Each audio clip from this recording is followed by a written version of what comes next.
घाई में कई दफ़ा जब हमारे पास पेशेंट्स आते हैं और उनकी अल्ट्रासाउंड में ओवेरियन सिस्ट होती है, तो फिर अक्सर डॉक्टर जो हैं वो CA-125 का टेस्ट तजवीज़ देते हैं। पेशेंट अक्सर ये सुनकर घबरा जाते हैं कि जो CA-125 उनको लगता है कि कोई कैंसर का ट्यूमर मार्कर है और इसलिए उनको कैंसर है, इसलिए ये डॉक्टर ने टेस्ट तजवीज़ दिया है। तो ये इसलिए इम्पॉर्टेंट आपके लिए जानना है कि CA-125 एक इन्फ्लेमेटरी मार्कर है, जो एक प्रोटीन होती है और ये बेशतर और B9 कंडीशंस जिसमें कोई कैंसर का लिंक नहीं होता उन रीजंस की वजह से भी ये बॉडी में बढ़ सकता है। फॉर एग्जांपल पीरियड के दौरान भी बढ़ सकता है, प्रेगनेंसी में भी बढ़ सकता है।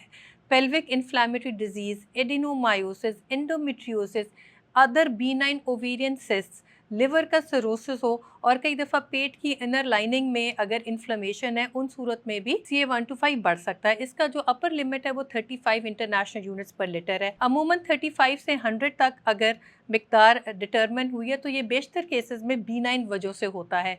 पर अगर किसी का 200 से ज़्यादा इसकी रिज़ल्ट आए, उस वक़्त थोड़ा-सा सस्पिशन होता है कि कहीं कोई कैंसर की अलामत तो नहीं है। पर अगर 500 से ज़्यादा हो, उस वक़्त ज़्यादा strongly suspicion of ovarian cancer हो सकता है। पर सिर्फ CA-125 बढ़ने से, जो कि 500 से भी ज़्यादा हो, ये इन इटसेल्फ ये डिटरमिन नहीं करता कि किसी को कैंसर है। ये सिर्फ एक ट्यूमर मार्कर है या कि इन्फ्लेमेटरी मार्कर है। सो अगर आपका डॉक्टर ने CA-125 एडवाइस किया है, आप लोगों ने घबराना नहीं है, क्योंकि ये बेशतर B9 कंडीशंस में भी बढ़ सकता है। सो आपका रिजल्ट और आपकी जो क्लिनिकल पिक्चर है उसी से आपके डॉक्टर आपका फर्दर प्लान और आपकी जो कंडीशन डायग्नोज की है उसकी ट्रीटमेंट अकॉर्डिंगली एडवाइस करेंगे।